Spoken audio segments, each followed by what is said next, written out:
Ito sir, yung sa may bat naman. Ayan.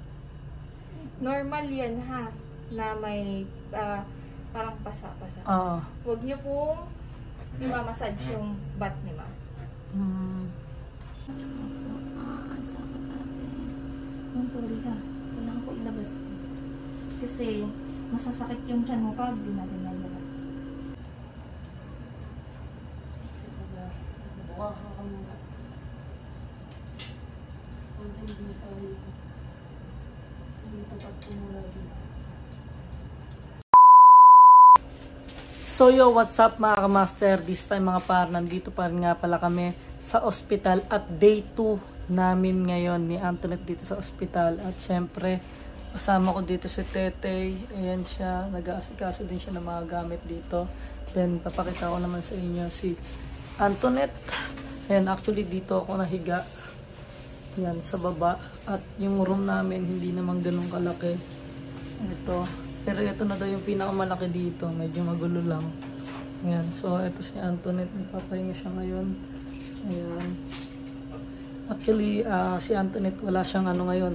Wala siyang halos kahit anong suot ngayon.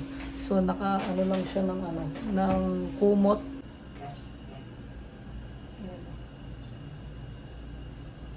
Ayan. Puro pasapa siya. Kaya siya nakahubad ngayon.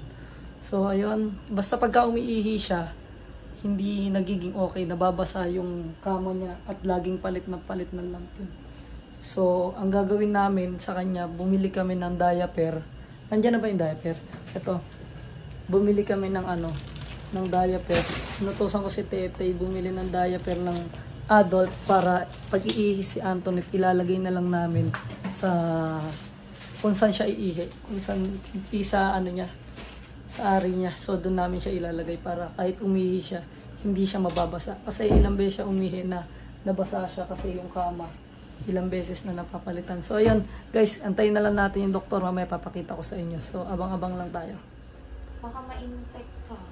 Kasi dumadalo. Puro ihi na nga siya kanina. Gagawin mo, di ba nakadapa kang ganito. Ang gagawin mo, ma'am, luluhod ka ng nakaganyan ha. Ayan, ganyan. Ma'am, kasi pag nakaganito ka, tutulo yun dito. So, dapat ang gagawin mo, ma'am, pag nakatayo. Ang gagawin mo, ganito ka umihi, ha? Kasi nakataas yun. Sabi kasi na yung nurse ko, ganun daw. Hindi po. Kasi, ma'am, tutuloy yun. Yung ihi mo, mapupunta sa tiyan mo. Sugat.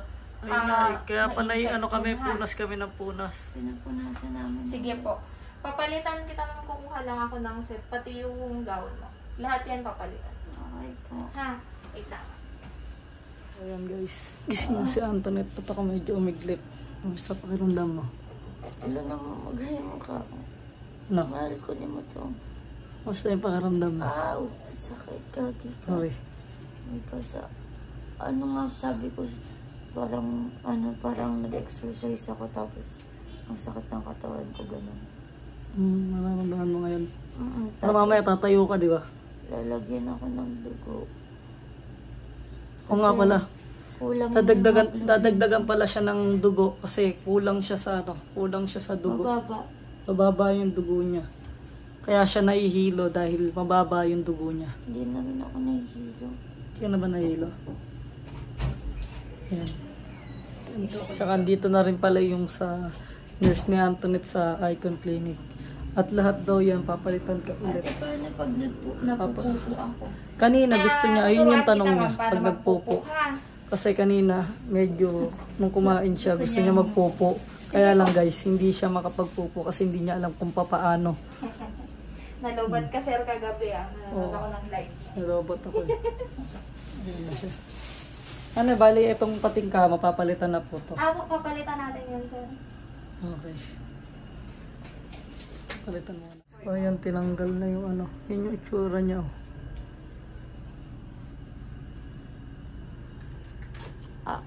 Para siyang binugbugin, no? Parang nahising si ma'am, sir. Oo nga, sinasabi niya. Ayun, dinatanggalan siya ng ano. Bandage po. Ito, sir, yung sa may bat naman. Ayan. Normal yan, ha? Na may parang pasa-pasa. Huwag niyo pong i-massage yung bat ni ma'am. Ayan yung pasahan niya. Ang lakas nga tinatulo sa tiyan ko eh. Ma'am, better na maraming lumalabas ha. Kasi ibig sabihin yung Mas mga, okay yun. opo, Mas yung goods tumes yun. doon, yung natirang fluids, ma'am, lumalabas para hindi masakit yung tiyan. Ma'am, babalik ka sa clinic Friday ha. Anong oras po? Umaga ma'am, para makita ka din ni Doc. Okay. Alam mo naman si Doc busy ma'am pag ano, pag mga 11. Si ate masipag. Ay, Trabaho lang, no? trabaho lang po. Trabaho Sir, talaga. ipamassage mo si ma'am ha. Kuha ka ng wipes para hindi masakit yung likod niya. Ito, papunta din sa baba. Ah, okay. Kasi may mga natirang fluids to, sir. Kailangan mailabas. Para hindi sumakit yung tiyan ni ma'am, yung likod. Sir, huwag kang lumagpas sa guhit, ha. Bawal lumagpas kasi ito, bawal tong mamassage. Sayang yung fats na nilagay dito. Ma'am, sorry ha. Masakit to kasi mainit. Ideally po, sa bahay, nakatayo ka, ma'am. Sir, na-inform ka na uulitin yung pagkuha ng dugo kay ma'am? Anong ano? Kukuhaan ulit siya ng dugo. Dugo? Test, Hindi pa po. medyo mababa po kasi yung Pero ang sabi, lalagyan siya ng dugo. nasabi po sa inyo. Oo. Before po kasi siya salina ng dugo. Ang dugo para malaman kung Kinuhaan ako. Kinuhaan na siya ng ano, Kailan ng po? dugo ngayon. Ay, kinuhaan ka na ba ng dugo? O kinuhaan na pa siya ng dugo? Opo. Yun Kaya lang. ngayon, ang suggestion nila, dadagdagan siya ng dugo. Ang order ni Doc kasi, uulitin yung CBC mga mayang alas 6.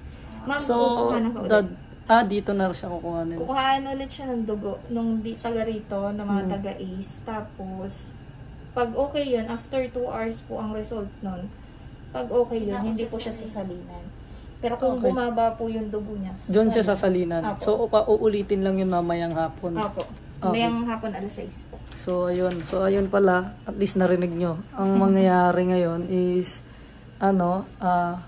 uulitin yung pagkuha ng dugo kay Antoinette. Then, kapag ka naging okay, hindi na siya sasalinan. Pero kapag ka hindi naging okay, tsaka lang siya sasalinan ng dugo. Pag mababa lang siya. Pag mababa lang ang ng dugo niya. Kasi nakakahilo pag ganun, di ba? Opo, nahihilo siya kasi medyo mababa po. So, nahihilo kasi siya pagka ganun. Pati pag-ihi niya, okay na alam na namin kung paano. At least, kailangan niya pala talagang stretch. Ganun. Yan yung yung puso no? Normal yan, sir, ha. Kasi niliposuction si ma'am. So, parang kinayod yung mga fats niya po dun sa loob. Tapos, alam niyo ba guys, kahapon tinurukan si Antoinette sa ganito, kamay niya sa kaliwa. Siguro mga nakailan sila? 10 turok, 11. Ganun kasi, nahihirapan sila. Nahihirapan ng icon kasi nga, anong tawag dito? Manipis yung balat ni Antoinette. So, hindi kakayanin. Oo, tsaka kanina, nagpunta ulit dito yung doktor, tapos kukuha na ulit siya ng dugo. Parang nakailan siya 3, kasi nga mahirap. Ganun naman, kahit nung nanganak si Antoinette, kahit nung nagpapalab siya, napakahirap niyang kunan ng dugo. Kaya ganun, lagi ang daming turok sa kamay niya.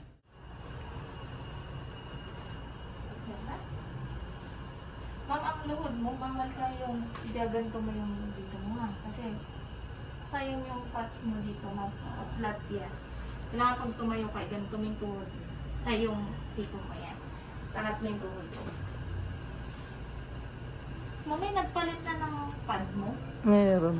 Beses na kasi. Oo, kasi kapag ka umiihi nga po siya. Nalalagyan po. Lalagyan.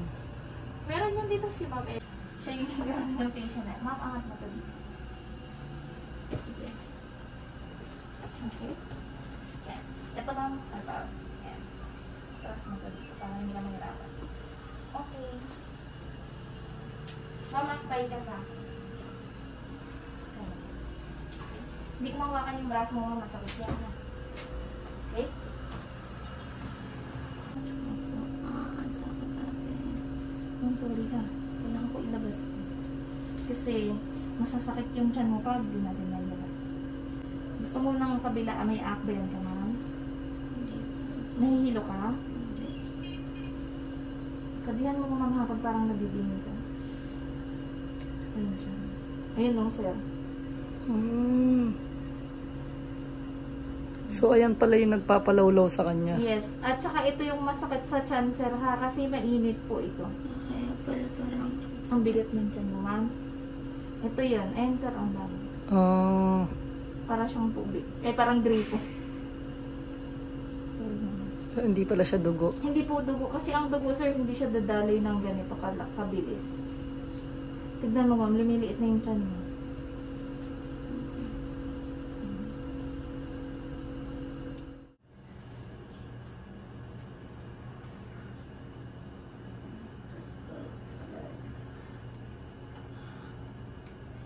Papunta naman dun sa katulog mo.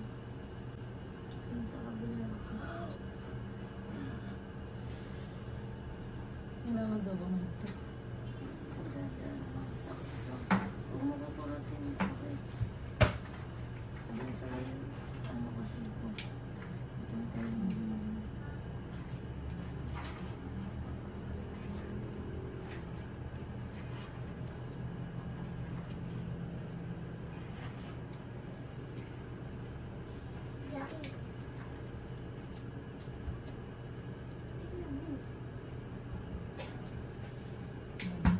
Ano? Sa kabila. Yung anak ko, kapit ko. Ingat ka.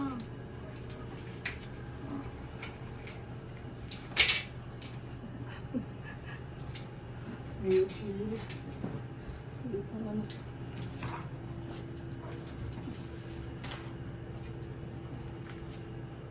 Wait lang, uso ba? Sino ang konti?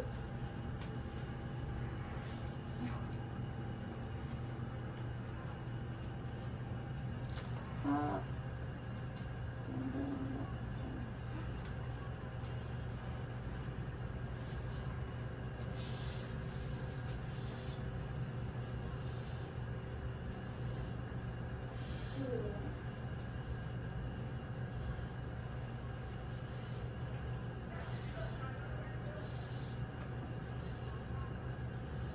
Sa taas.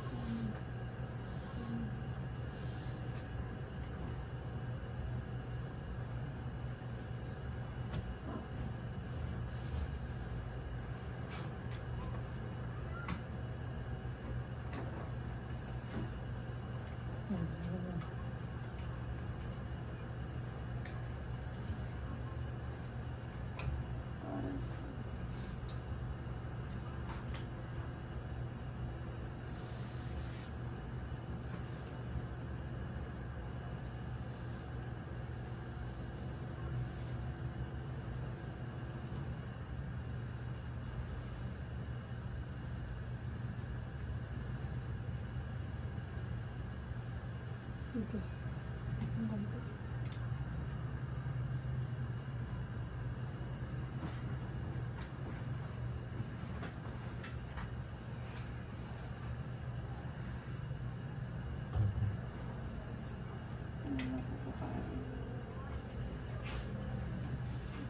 Ha?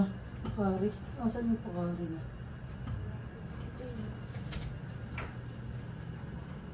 Saan ang stroke? Wala.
Ito yung gloves.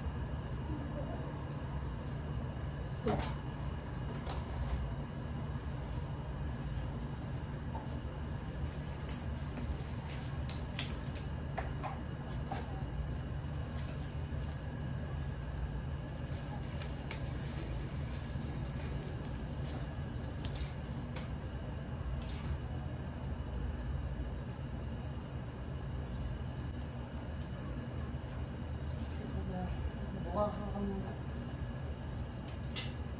Hindi sa'yo. Hindi tapat ko muna dito. Hindi pa muna siya eh. Ako na lang. Tanggalin na. Tanggalin ko na? Tanggal na. O mamaya na. Ay, sige, Nag-iba muna. ikaw paano ako sa'yo mag-apply? Diba, sige. Baka malag mo na ako.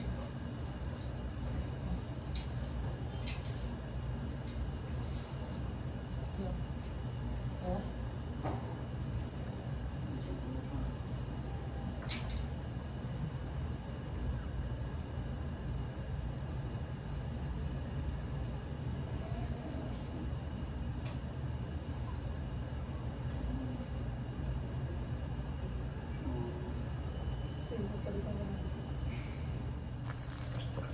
So yun guys, gagawa muna tayo ng pantapal kay Antoinette sa tiyan niya tsaka sa kanyang ari.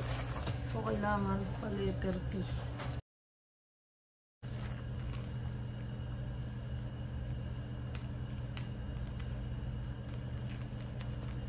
So yan yung letter T. Huwag mo siya dawa ka naman. Hindi na ngayon ito.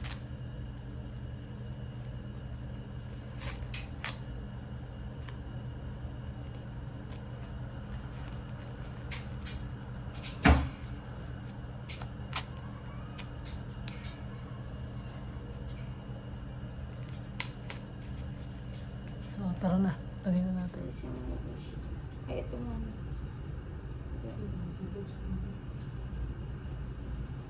Ilutin mo na ako. Oo. Alisin mo na din ito ha. Ito, di ba ginagano mo? Oo. Tapos lalagay mo. Ilutin mo na. Nakalan ako. Sulit.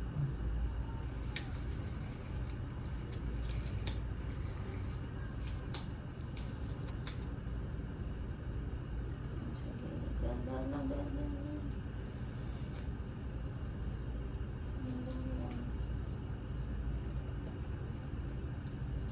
Kunin mo na ito. Teka, ano yung sinusulat?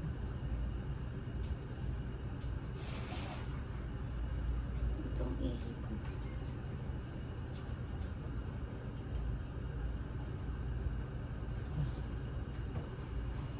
Sige, dito ka muna.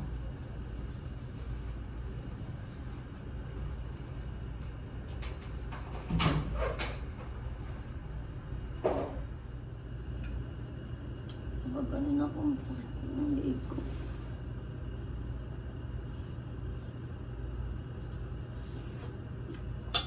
Maliit lang kasi hindi ko alam.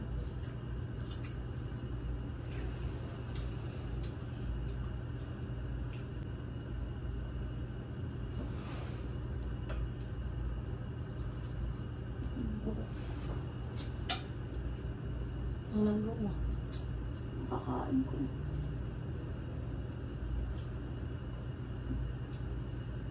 Ito na sa gilid.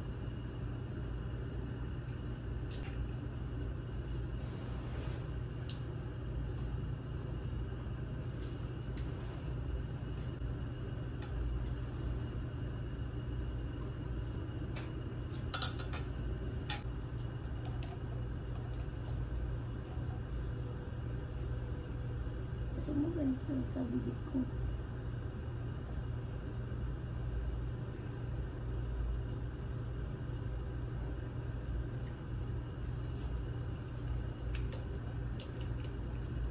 Ano ka na? Ano na? Butas na lang. So ayan guys, tapos na ako mag-asikaso kay Antoinette. Ayan na, finish na. So, ang sakit ang balakang ko. Kasi ang hirap kumilos, lalo na nagpupunta pa ako dun sa taas para ano ko ng bundle si Antoinette. Nabundlean ko na, hindi ko lang na-videohan kasi anong tawag dito, namatay yung cellphone ko. So, ayun. Ay, nako. Ito na, natapos na naman tayo sa another vlog natin. So, huwag nyo kalimutan syempre mag-subscribe dito sa ating YouTube channel guys na lagi natin ina-upload. Ayan, so once a week, nagbablog ako na magbablog dito sa YouTube. Ganoon din sa Antoinette. Paglabas niya, magbablog at mag-umpisa na ulit siya sa YouTube channel niya. Syempre sa araw-araw namin dito sa Facebook page.